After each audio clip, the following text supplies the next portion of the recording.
Hare Krishna. Welcome to యాత్ర with Shri Krishnadas. ఇప్పుడు మనము బృందావనంలోని బేల్వనంలో ఉన్నాము. ఈ బేల్వనానికి 3 పేర్లు ఉన్నాయి: బేల్వన్, బిల్వవనము, లక్ష్మీవనము. ఇక్కడ సాక్షాత్ వైకుంఠపతి యొక్క శ్రీమతి లక్ష్మీ మాతాజీ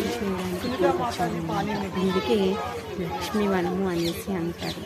లక్ష్మీదేవి ఎందుకు ఇక్కడ తపస్సు చేస్తుందంట అంటే, ఎప్పుడైతే దేవాదిదేవుడు శ్రీకృష్ణ భగవానుడు కృష్ణుడి రూపంలో ఈ ధరాతలంలో అవతరించాడో అప్పుడు ఆయన ఎన్నో అమోఘమైన లీలలు ఇక్కడ చేశారు. దానిలో ఒకటి రాసలీల. మరి ఆ రాసలీలలో తను పాల్గొనడానికి బృందావనానికి వచ్చింది. కాకపోతే తను ఎలా వచ్చింది అంటే సాక్షాత్ లక్ష్మిగా వచ్చింది. లక్ష్మిగా ఇక్కడ ఆమెకి ఎంట్రీ ఇవ్వలేదన్నమాట భగవంతుడు. అంటే ఈ ఐశ్వర్య రూపాన్ని వద్దన్నాడు.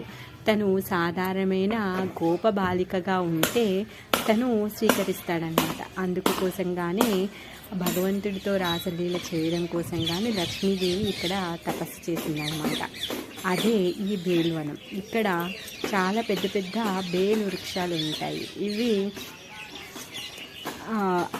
వాటి యొక్క పండ్లు ఎంతగా పెద్దగా ఉంటాయంటే చూడడానికి పెద్ద ఫుట్బాల్ సైజులో ఉంటాయన్నమాట. చిన్నప్పుడు కృష్ణుడు ఆ పండ్లతో బాల్ ఆట ఆడుకునేవాళ్ళు అనమాట. సో ఆ విధంగా ఈ బేల్వన్లో కృష్ణుడు ఆడుకునేవాడు. లక్ష్మీదేవి తను తపస్సు చేసేది. అందరికీ బేల్వనానికి స్వాగతం. శ్రీ బృందావన్ ధామ్కి జై.